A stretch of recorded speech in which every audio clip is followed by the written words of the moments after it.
الحمد لله وكفى وسلام على عباده الذين اصطفى أما بعد فقد قال الله تبارك وتعالى في كلامه المجيد وفرقانه الحميد أعوذ بالله من الشيطان الرجيم بسم الله الرحمن الرحيم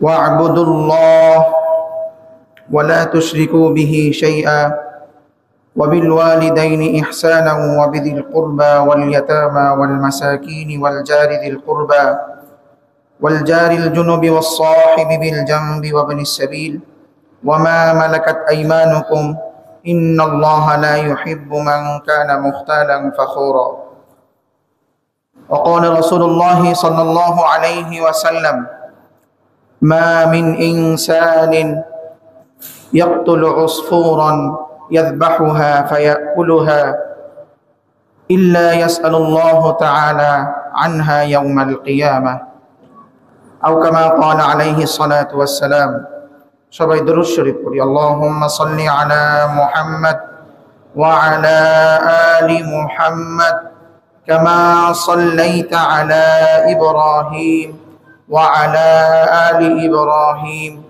ইন্নাকা হামিদুম মাজিদ আল্লাহুম্মা বারিক আলা মুহাম্মাদ ওয়া আলা আলি মুহাম্মাদ কামা বারাকতা আলা ইব্রাহিম وعلى آل إبراهيم إنك حميد مجيد سبحانك لا علم لنا إلا ما علمتنا إنك أنت العليم الحكيم সবাই কেমন আছেন?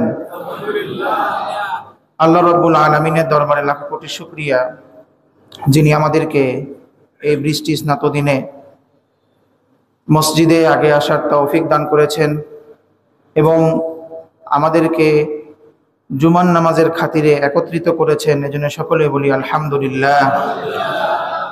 আল্লাহ রাব্বুল আলামিনের অশেষ নিয়ামত আর দয়া, অফুরন্ত দয়া আমাদের উপরে অনবরত বর্ষণ করছেন, আমাদেরকে দান করছেন। এমন কোনো মুহূর্ত নেই যেই মুহূর্ত আমরা আল্লাহর দয়া ছাড়া চলছি এবং আমরা আল্লাহর কাছে দোয়াও করছি আল্লাহ রাব্বুল আলামিন যেন আমাদেরকে আমাদের নিজেদের উপর যেন ছেড়ে না দেন। এই দোয়াটা নবী করিম সাল্লাল্লাহু আলাইহি ওয়াসাল্লাম আমাদেরকে শিখিয়ে দিয়েছেন। নবী করিম সাল্লাল্লাহু আলাইহি ওয়াসাল্লাম দোয়া করতেন, ওয়ালা তাকিলনা ইলা আনফুসিনা তারফাতা আইন, হে আল্লাহ, আপনি আমাদেরকে আমাদের নিজেদের উপরে, নিজেদের যোগ্যতার উপরে ছেড়ে দিয়েন না। যদি আমরা নিজেদের যোগ্যতার উপরে চলতে চাই তাহলে এক মুহূর্তও চলতে পারবো না। যদি আপনার দয়া, আপনার রহমত যদি আমাদের সাথী না হয়, সঙ্গী না হয়, তাহলে আমরা এক মুহূর্তও চলতে পারবো না। তো আলহামদুলিল্লাহ, আমাদেরকে তিনি রহমত করছেন, দয়া করছেন। সবচেয়ে বড় নিয়ামত আমাদেরকে দান করেছেন ঈমানের নিয়ামত। এই দৌলত যদি আমাদেরকে দান না করতেন, কারো কোনো সাধ্য ছিল না এবং নিজেরও কোনো সাধ্য ছিল না যে আমরা নিজে নিজে ঈমান আনতে পারতাম, এরকম আমাদের কোনো সাধ্য ছিল না। আমরা মুসলিম বাবা মার ঘরে জন্মগ্রহণ করেছি এবং অনেক ভাই আছেন যারা আল্লাহর রহমতে, বিশেষ রহমতে, অনেক বোন আছেন আল্লাহ রাব্বুল আলামিনের বিশেষ রহমতে তারা ইসলামের দৌলত তারা গ্রহণ করেছেন, ইসলামে ফিরে এসেছেন। এটা তাদের উপরে আল্লাহ পাকের রহমত, পরিপূর্ণ রহমত। তো আমরা ওই যোগ্যতাটা আমাদের ছিল না যে আমরা নিজেরা বুঝে শুনে ইসলাম গ্রহণ করার। এই জন্য আল্লাহ রাব্বুল আলামিন আমাদেরকে মুসলিম বাবা মার ঘরে জন্মগ্রহণ করার তৌফিক দান করেছেন, আলহামদুলিল্লাহ। কিন্তু আমাদের প্রতি আল্লাহ রাব্বুল আলামিন যে বিধিবিধান আমাদেরকে দিয়েছেন, ইসলামের যে বিধিবিধান দিয়েছেন, ইসলাম ধর্মতে গ্রহণ করেছি কিন্তু বিধিবিধান মানতে আমরা নারাজ, বিধিবিধান মানতে চাই না। যদি এখন প্রশ্ন করা হয়, আমাদের সকলকেই যদি প্রশ্ন করা হয় যে আমরা শরিয়ার শাসন চাই কিনা, কোরআনের শাসন চাই কিনা। আমরা এক বাক্যে যত আমাদের বাংলাদেশে যত মুসলিম আছে সবাই, যাদের জীবন বৃত্তান্তে লেখা আছে ধর্মের পরিচয়ে উনি মুসলিম, একদম গুনাহগার, সে কোনো আমলে তাকে দেখা যায় না, তারপরেও সে এক বাক্যে বলবে হ্যাঁ আমি চাই, আমি কোরআনের শাসন চাই। কিন্তু যখনই বলা হবে আপনি কোরআনের শাসনের এই কাজে আপনি অংশগ্রহণ করেন, তখন আমার মনে হয় হাই রে, আমি তো বলেই ফেললাম কোরআনের শাসন চাই, যদি বাস্তবায়ন হয়েই যায় তাহলে তো আমার আমল করা লাগবে, নামাজ তো 5 ওয়াক্ত তখন পড়তে হবে। হাই হাই হাই হাই, তাহলে তো ঝামেলা। যারা কোরআনের শাসন চায় তাদেরকে আমরা প্রশ্ন করি, ও তুমি ইসলাম কায়েম করবা না, তুমি ইসলাম কায়েম করবা, মানে কোরআনের শাসন চায়, আমরা চাই, আমরা এটা বলি, কিন্তু যখন আমরা নিজের উপরে নিজে যখন একটু পরীক্ষা চালাই যে আমি আসলেই চাই কিনা, তো দেখা যাবে অন্তঃস্থলে লেখা আছে না আমি চাই না। একটা ভীতি কাজ করে ইসলাম কায়েম হওয়ার উপরে, কোরআনের শাসন কোরআনের আইন কায়েম হওয়ার উপরে একটা ভীতি কাজ করে। আর এই ভীতির কাজ করার ব্যাপারে কাফেরদের নিরবিচ্ছিন্ন মেহনত আছে, শত শত বছরের মেহনত আছে, এবং সর্বশেষ 100 বছর যাবত, 102 বছর চলছে, 100 বছর 102 বছর যাবত আমাদের কাছে কোরআনের শাসন নেই। 1923 সাল পর্যন্ত পৃথিবীতে একটা ভূখণ্ড ছিল যে এখানে কোরআনের শাসন চলতো, যদিও নামমাত্র চলছে, কিন্তু ছিল, নাম ছিল যে এটার সংবিধান হচ্ছে আল কোরআন। তা আমাদেরকে ওই ভূখণ্ডের ব্যাপারে, ওই ইতিহাসের ব্যাপারে এতটাই বেখবর করে রাখা হয়েছে। আমরা তো বেখবর আছি, কিন্তু যদি আমাদেরকে বলা হয় যে ভাই তুমি তো মুসলিম, তুমি চাও কিনা, আমি মুখে মুখে বলি চাই, কিন্তু অন্তরে আমাদের স্পষ্ট আকারে স্বর্ণাক্ষরে লেখা আছে না আমি চাই না। কারণ হচ্ছে আমাদের কাছে বিধিবিধান স্পষ্ট না, এবং আমরা স্পষ্ট করতেও চাই না, যেভাবে আছে ওরকমই থাক, আমার বুঝতে হবে না, এটা আমরা চাই না। এজন্য আমাদের আগে উচিত, এবং এটা আমাদের কর্তব্য, ফরজ, যে বিধিবিধান সম্পর্কে জ্ঞান অর্জন করা।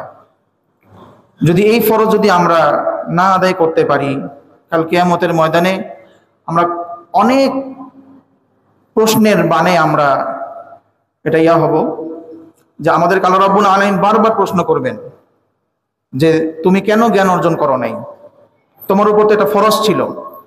আমরা অনেকে বলে থাকি যে না জানলে তো এটা মাপ, এটা ভুল কথা। যে জানে তার একটা গুনাহ, জানার পরেও সে লঙ্ঘন করছে, তার একটা গুনাহ হয়েছে। সে জানে কিন্তু লঙ্ঘন করছে নিষেধ অথবা আদেশ। আর যে জানে না তার ডবল গুনাহ, একটা হলো সে গুনাহ করছে, আর একটা হলো সে জানে নাই, ডবল গুনাহ। কিন্তু আমরা মনে করি যে না তুমি জানো না, আচ্ছা ঠিক আছে এটা মাপ, যাও সামনে থেকে করো না।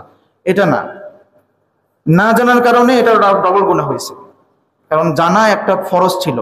নবী করিম সাল্লাল্লাহু আলাইহি ওয়াসাল্লাম ইরশাদ করেছেন তালাবুল ইলমি ফারিদাতুন আলা কুল্লি মুসলিম, যে ইলম অর্জন করা, যদিও এটা স্কুলের গেটে লেখা থাকে, স্কুল বাসের পিছনে লেখা থাকে, এটা স্কুলের জ্ঞান অর্জন করা না। কোরআন এবং হাদিসের যেই সমস্ত বিধিবিধান আছে, কোরআন এবং হাদিসের সমস্ত জ্ঞান না, শুধুমাত্র 500 আয়াতের জ্ঞান, শুধুমাত্র 500 আয়াতের জ্ঞান। আর 500 আয়াত শেখার জন্য আমাদের 50 বছর লাগে না। যদি ক্লাস 5 থেকে যদি শুরু করা হয়, প্রতি বছরে 100 আয়াত, তাও হয়, কিন্তু ওটা আমরা করি নাই। আমাদের 50 বছর, 60 বছর, 70 বছর আমাদের জীবন, আমরা আল্লাহর কাছে কিভাবে জবাব দিব যে আল্লাহ আমি শেখার সময় পাই নাই? কোন পাগলে বিশ্বাস করবে এটা? আমি এখনো কোরআন শরীফ শিখতে পারি নাই, আমার 70 বছর হয়ে গেছে, 52 বছর, 62 বছর, 65 বছর হয়ে গেছে, আমি 65টা আয়াত শিক্ষা করতে পারি নাই, আর আমি আল্লাহর কাছে বলবো আমি সুযোগ পাই নাই, দেখ আল্লাহ মাফ করে দিবে। এত সহজ যদি মনে করি, তাহলে আমার ভিতরে এটা এক ধরনের বোকামি আছে এবং আমি বোকার স্বর্গে বাস করছি। এত সহজ না আবার, কারণ যেটা আমার উপর ফরজ, এটা আমার জন্য ফরজ, কিন্তু আমি সেই ফরজটা অর্জন করতে পারছি না, আদায় করতে পারছি না।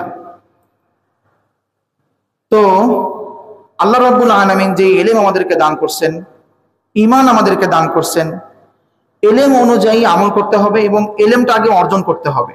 যদি না করতে পারি তাহলে আমাদের ইসলামের বিধিবিধানের উপরে যে ভীতি, এই ভীতি সারা জীবন থাকবে।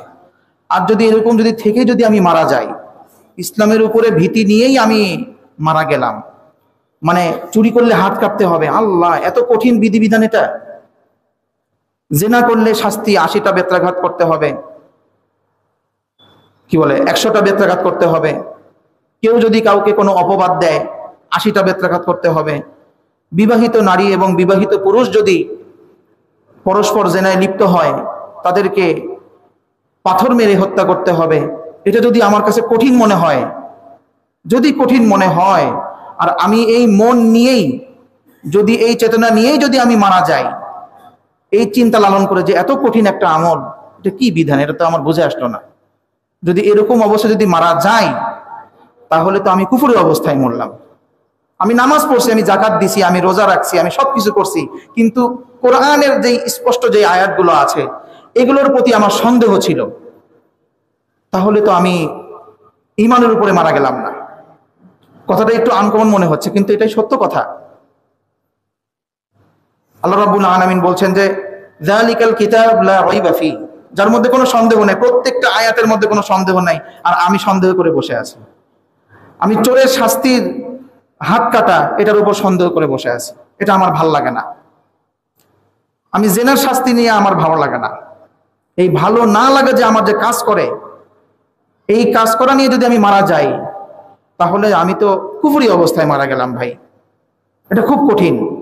আর এই ভীতিটাই কাজ করে আমাদের প্রত্যেকে, যদি আমরা প্রত্যেকের অন্তরে যদি নিজেরাই যদি একটু হাত দিয়ে মানে পরীক্ষা নিরীক্ষা করি যে আসলে আমি ভয় পাই কিনা, দেখা যাবে ভয় পাই।